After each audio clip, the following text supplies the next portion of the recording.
This channel's real, this channel's about documenting, this channel's about talking, having an open opinion. And let's get started. Say whoa, say whoa. Say whoa. Head of a horse, the body of a man. Unidentified flying object.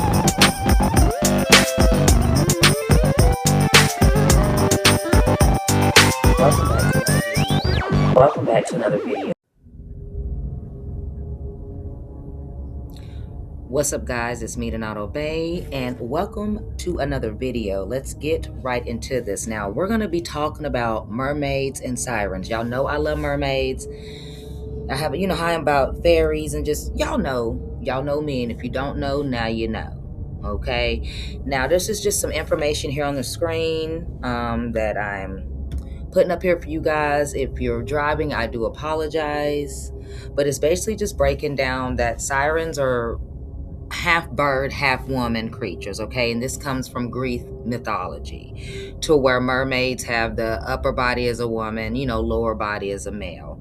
Now, they say that the sirens are more dangerous predators and more malevolent, to where the mermaids vary. So I guess it's a plus there, you know what I'm saying? So I'm also going to throw in some stories that people either have in their family, have heard, or maybe have experienced. So I hope you guys do enjoy this video. Like I always say, do not obey, stay woke, peace.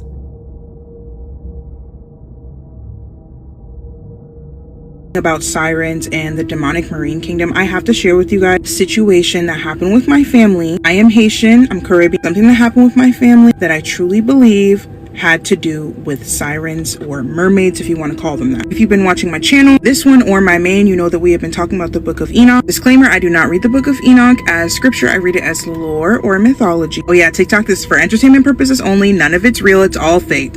Anyway, let's get into the tea. So my grandmother, she lived in Haiti and she had 12 kids. 2 of her children looked almost like twins, but they weren't twins. One was a girl, one was a boy. Now, oftentimes when the boy, I'm not going to say my uncle's name, would get in trouble and wasn't allowed to go out with his friend, he would dress up as my aunt that he looked like. So one night he was in trouble and my grandmother said, "You need to stay inside." So he dressed up like my aunt.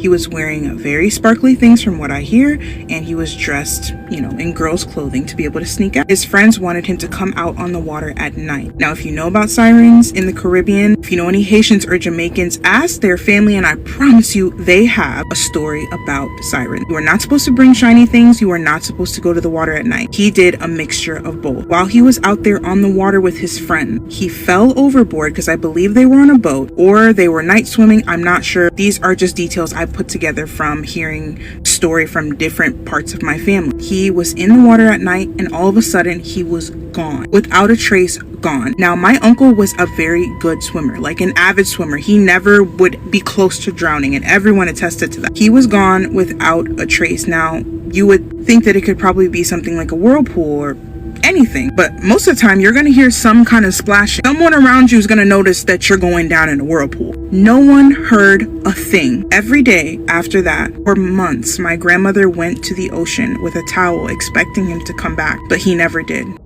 Sauce 90 and the Sirens. Sauce 90, he was an adventurous guy who was a fisherman, and he often would live stream his nights on the ocean. He would post normal content, and one night while live streaming, he came across this. Can you hear me? Some people believe these sounds were whales, and other people believe that these are sirens. Where are you?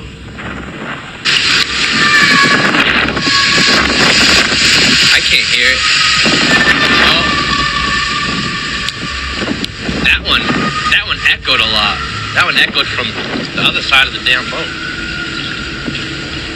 Can you sing for me? When Sauce was live streaming, his video was banned, and a lot of people thought that something happened to him. People were thinking that the sirens successfully lured Sauce into the water, and that was the end of him.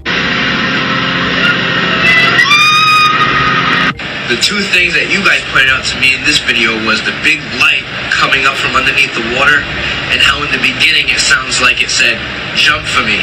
Yeah, he also saw UFOs while he was working in the ocean. And in case you're not sure, sirens and mermaids are two different things. Where mermaids are half human, half fish, sirens are also half human, half fish, and sometimes they're said to be part bird as well. One of the main differences between mermaids and sirens is that sirens are considered to be demons. And the common story about sirens is how they use their beautiful voices to lure men that are working the oceans to their deaths. Thankfully, Sauce is okay and he's still posting content, but I think his story is forever going to be something that blows a lot of people's minds. Don't wear jewelry into the ocean. Why? Sirens will take that as a sign that you're offering it to them and they'll take it. I have a story about this. So I was in Dominican Republic. My mom was getting surgery, so I was staying with my grandmother and my brother and my uncle. And we decided that that day we were going to go to the beach. It is also important to note that my mom had bought me my first diamond ring. We get up in the morning, my grandmother's like, okay, go get your swimsuits. We're going to go to your uncle's house and then we're going to the beach. I'm looking up and down for my bathing suit, cannot find it. There's this one bathing suit I really want to wear, can't find it anywhere. Go through 2 piles of clothes, still can't find it. I finally settle and go for the other bathing suit that I had that wasn't as cute, but it's fine. Put it in my bag. I put my bag in the car. We go in the car. We go to my uncle's house. We go inside my uncle's house. We're eating before we head out. We hang out. Great. We get into this van. In the van, I realized I left my bag in the car. That's back at my uncle's house. While this is happening, because I have been distressed all day, I'm saying to myself, maybe I just shouldn't get in the water. Maybe this is just a sign from God that I shouldn't get in the water. I mean, I'm 11. Whatever. I decided I'm not going to get in the water. It's a sign. I'm not getting in. We get to the beach and everybody's in the water. Everybody looks like they're having such a great time. And I'm sitting with my grandmother in the sand and I'm like so sad. And she's like, well, your brother brought extra clothes. Why don't you just change out of the clothes that you have and wear his like swim trunks and stuff like that and go in the water for a little bit. So I'm like, I look over, everybody's having such a great time. I'm like, yeah, whatever, let's just do it. So I grab his extra clothes. I run to get changed. While I'm going to the dressing room, to the changing room to get changed, I trip and I fall flat on my face. Clothes falls, everything. But I don't let that deter me. I'm still like, I'm gonna go get changed. I'm gonna get in the water. It's happening. I go get changed, go in the water. I am at the very shore part of the water and I fall again. And I fall and my hands fall flat and my ring, I see it. My ring comes right out of my finger and goes straight into the ocean. It was moving in slow motion, so slow that I actually grabbed my ring. I grabbed my ring and it still slipped from my hands. Till today, I still cannot explain to you how I had it in my hand and then it wasn't there. Mind you, I didn't even have 20 seconds in the water. So I come back out, I tell my grandmother I lost my ring. She's like, oh my God, that's so sad. I sit back down and I'm like, oh, I'm so mad. I shouldn't have gotten in the water. My mom is gonna be so mad at me, blah, blah, blah. I stay away for a while, and then my brother and everybody's having so much fun. They're playing a game, whatever, and they're like, just come in, you're already dressed, just come in. Like, what else could happen? What else can happen? As soon as I get in the water, not a minute later, a big wave is heading our way. So I duck into the water so that the wave doesn't like hit my face so suddenly. When I duck, a rock goes in my knee. And I'm feeling this excruciating pain. I look at my knee and I have to pull the rock out of my knee and all of my knee meat is on this rock.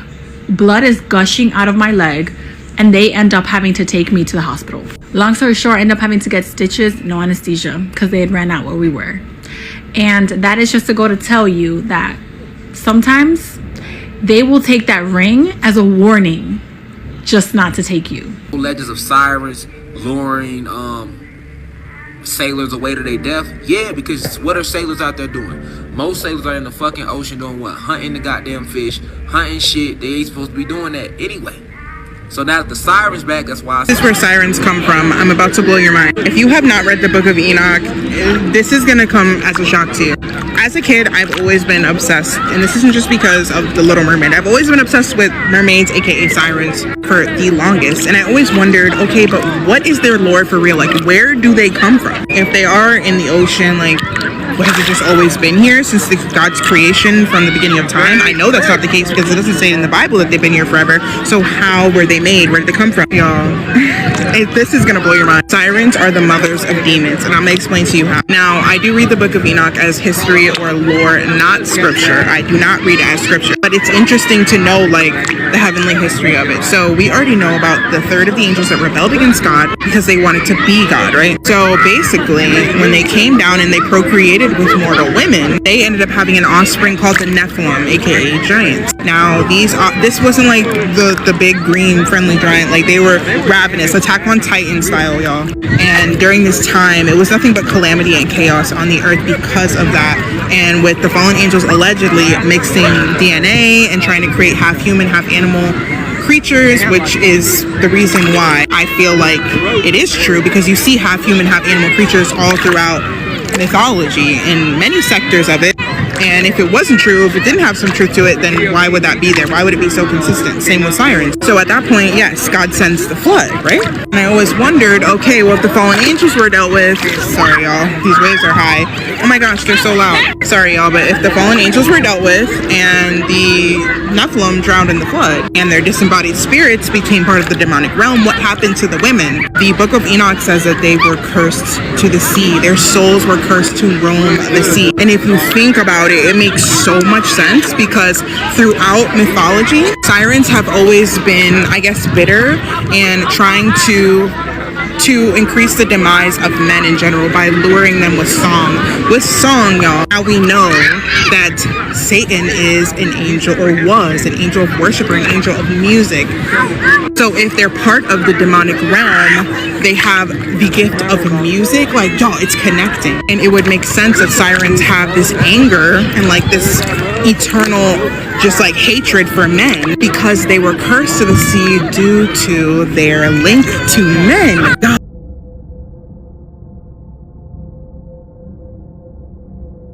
Yeah, this is a legit thing. Anyone from the Caribbean or with a Caribbean background, like, you've heard so many stories of mermaids, so many different stories. There was one particular story my aunt told me about how she knew a guy that fell in love with a mermaid. Unfortunately, that guy is not with us today. She personally feels that the mermaids took him to live with, to live amongst them. So, she doesn't think he's dead, but he's definitely alive and well with his mermaid lover. Now, this was back before I was born, so I can't really give you evidence about something I wasn't even born. But she recounts how every single day, at the same time, he would go out to the ocean. He would go to the beach every day at the same time. She never knew what it was. She would ask him, but he would kind of, I'm just trying to clear my head. It's nothing serious. So she took it upon herself one day to follow him. So Auntie Josie followed this man to his destination that he always goes. And she said there was something weird about that particular day, like that approach. She said as she followed him, she stayed behind so that he wouldn't see her. So when he approached the ocean, he kept looking left and right, like making sure there was nobody around. And all of a sudden, he had this little shell that he blew into. And when he blew into that shell, something like the water started bubbling, like ruffling. And this lady appeared out of nowhere. At this point, Auntie Josie was like, I can't be seeing this with my own eyes. So he's walking towards the ocean, towards this lady. And he's speaking to her like he's talking to a regular, individual. Like, hey, how are you? I missed you. Oh, you're so beautiful. I love you. Things like that. And in his hand, he had a gold coin. She said he flicked that gold coin in the ocean, and all she can see were like fins that was like diving down to this particular golden coin. She also believes that they have somehow had a child. Like, she feels that this mermaid got pregnant. So the guy is walking towards the water, and the water is getting deeper, like it's getting higher and higher and higher to the point it was up to his neck. And she said eventually his head was submerged in the water. Like, he didn't come out for hours. So she got impatient and she went back home. Now, she called a few people that she knew, and some people believed her, some people did not. And she said when he was at his home the next day, she asked him about it, like, hey, what was this? I saw this happen. I saw you do this. She said that man's eyes literally was like big as the moon.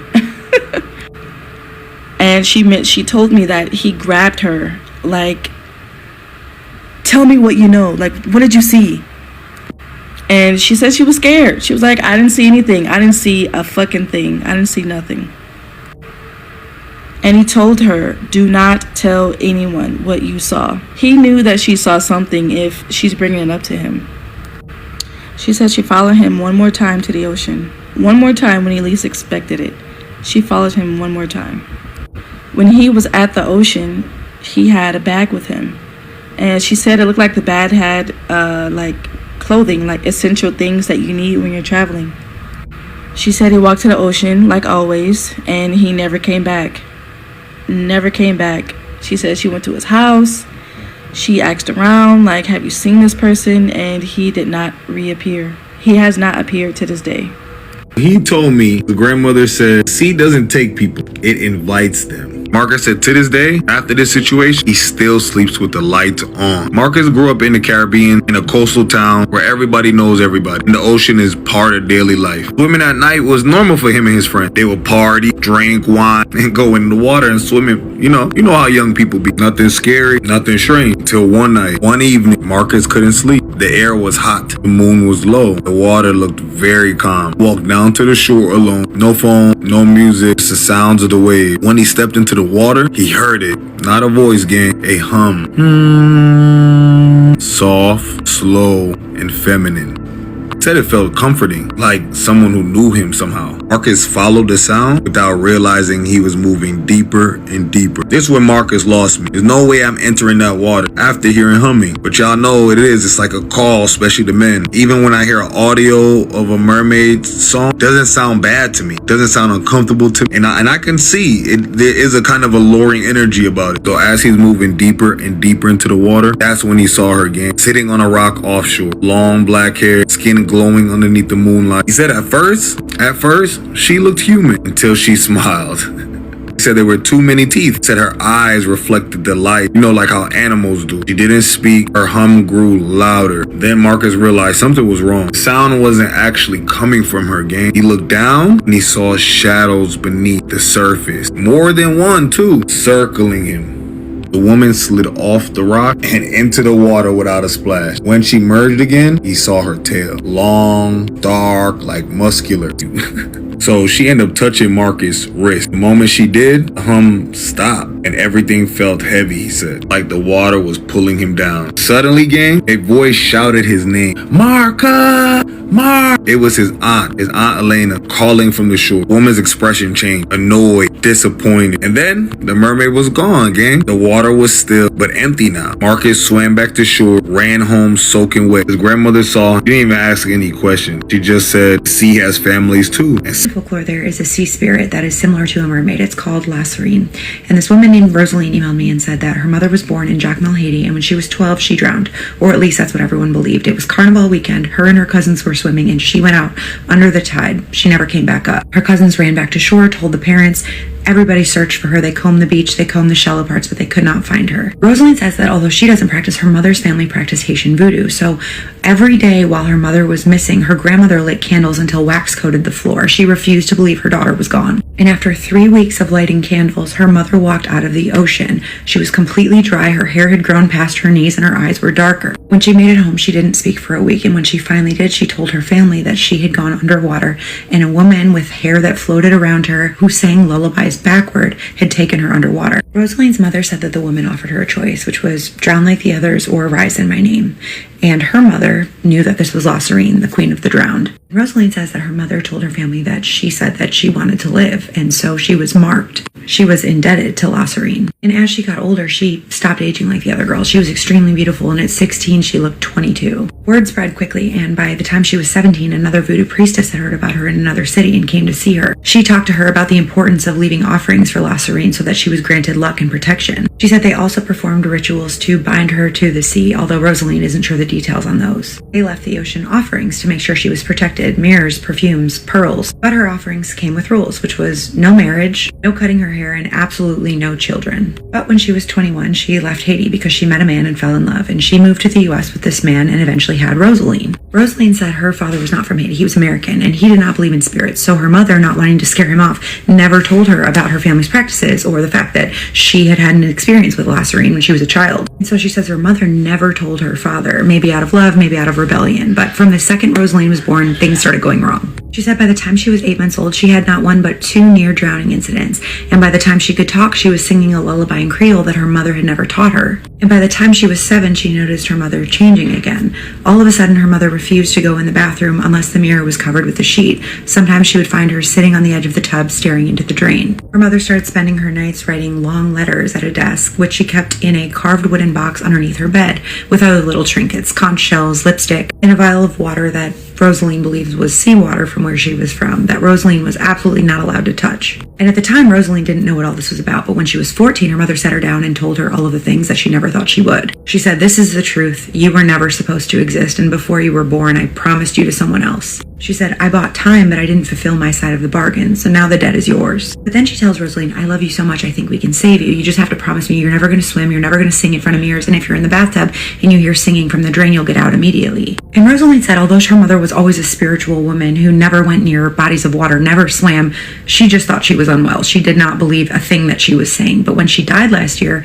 the pipes in their house burst one by one. She said her mother died of cancer. She had been in the hospital for weeks, but that didn't explain why when she went back to her house to start cleaning things up, she found a puddle of water underneath her bed when no one had been there. She said she has zero explanation for how it got there. She also found that the mirror that her mother kept covered with a sheet was cracked from inside, and she said she has no explanation for this either because the last time she was there, it was perfectly intact. She said they buried her last June. It was a clear day, not a rain cloud in sight, but the second the priest said her name, thunder cracked in the distance. And that night, Rosaline opened the wooden box, which is when she found the letters, and one was addressed to her. It said, "She will come to you in dreams first. Do not answer. She will try the water next. Do not go to her. She will offer you beauty, luck, power. Do not take it. But if she sings your name, it's already too late." Rosaline says that although she wants to make logical sense of this as much as she possibly can, she cannot help but notice that she seems to have heard things from the bathroom drain. And she said, "I know it sounds crazy, but I cannot help but think that maybe it's not the water I should fear. Maybe it's something in my blood."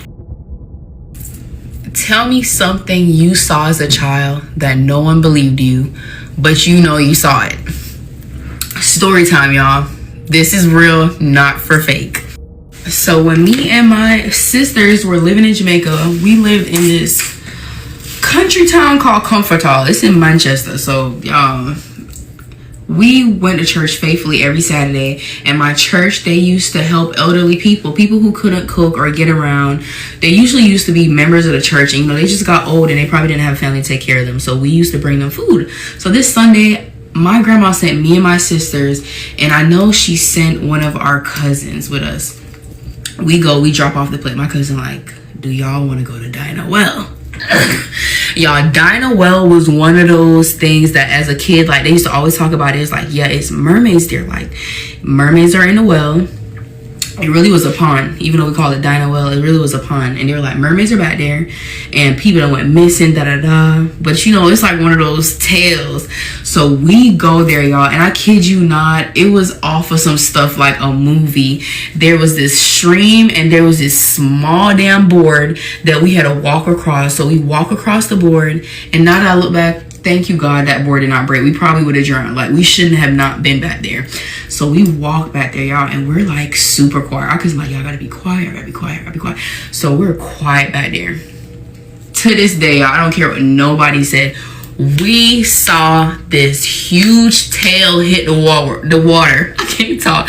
We saw this tail hit the water, y'all, and we took off. We just took off running. Like, mermaids do not just live in the oceans. Let's talk about it. So I've been seeing a lot of people in my recent videos when I talk about the mermaids that was in a dam or in a river in Zimbabwe. And a lot of people was like, well, Zimbabwe is landlocked. How can these mermaids be there? There's no sea. Well, they don't have to just inhabit the sea. Mermaids can live in any natural waters, which includes rivers, lakes, springs, dams. If you want to be honest, I've heard more stories about these mermaids being in the rivers than in the sea, if you want to be honest, especially in these different African countries and Caribbean places. Like in Jamaica, they call them river mama. And a lots of the different stories that I've heard from my followers and just people around and that I've looked into, everyone that I know is always talking about like people getting abducted by the river when they're going to wash their clothes or they're getting water and stuff like that, and the mermaids abduct them. Yeah, they are in the sea, but like I said, mermaids are everywhere. They're any natural bodies of water. No, they can't be in a man-made lake or a man-made pond or river. Anything that's a natural body of water, they can be in. Okay, anyway, my dad used to be in the Navy, okay? He was in for 4 years in the mid-90s. And when I was younger, and still to this day, he would tell me about the mermaid he saw in the water tank at the bottom of the ship. And whenever he told me about this, he would say like, because I was younger and he was like, it's not like Ariel. He was like, it's not a pretty mermaid. He was like, I'm telling you, this thing was fucking ugly. It was hideous, okay? Here I am jumbling, I'm sorry. Anyway, so like he saw this mermaid at the bottom, at the water tank at the bottom of the ship. How he explained it to me, there's like water tanks at the bottom of the ship or somewhere in the ship that take in seawater to help with the balance or something. I don't know. Correct me if I'm wrong. I don't know what I'm talking about. But, you know, one day after like a week at sea near the equator, they heard thumps and stuff coming from the tank. That wasn't too uncommon because it would suck in fish and larger marine life sometimes. And so him and his buddies thought it was a shark at first, but then it fucking shrieked. It shrieked. It screamed. You know, marine life don't scream. So that shit was weird as fuck. And okay, like before. Okay, for real, my cast is gone. After she cast it. And she's nothing in your hook. No. I have a worm.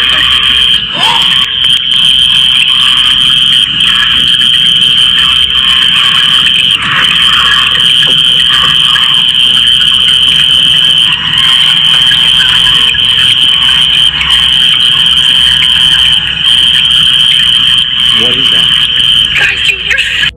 I was out here. This story was submitted by a fisherman that is convinced that what he encountered when he was out fishing with his friend one day was a mermaid, and not the good kind. Carlos and his friend were out fishing one night out in Los Cayos, Florida. The story took place back in 2012. They're out fishing when it started to get darker. They decided to make their way back to the dock. As they're going back, their motor just completely cuts out. They tried restarting it a few times, but the motor wouldn't start, so they decided to just call for help and just kind of wait. As they're sitting there in the boat waiting for help to arrive, they noticed that everything just went eerily quiet. Like Mother Nature, everything just shut down, and it was just like deafening how quiet it was where they were. That's when they hear it. They hear a woman screaming for help, and they can hear like splashing, almost like there's a woman there screaming for help. Thinking that maybe like one of the tourists or someone swam out way too far and not needed help, Carlos went to jump in to help this person. As Carlos is about to jump into the water, his friend kind of stops him and says, wait, like, don't you hear that? And Carlos is like, hear what? He tells him, the scream. It sounds weird. It doesn't even sound like it's coming from one place.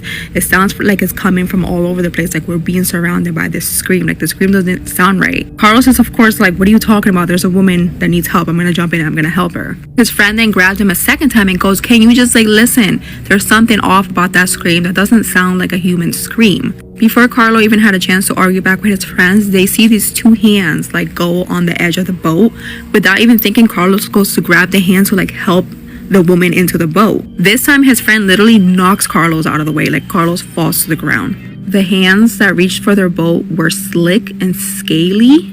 The fingers were too long and the joints were bending the wrong way. Carlos's friend told him that old fisherman had warned him about this. Apparently there's something that mimics the voice of a woman screaming for help in order to lure fishermen into the water. Once the fishermen go into the water, the fishermen are never heard from again. This part is what really ended up terrifying Carlos. He says once the woman stopped screaming for help, he then heard laughter. It was almost like bubbling, gurgling laughter coming from underneath their boat. The moment this thing disappeared, their motor just started up again on its own and they were able to make their way back to the dock. Carlos says that experience startled him so much that was the last time he went fishing.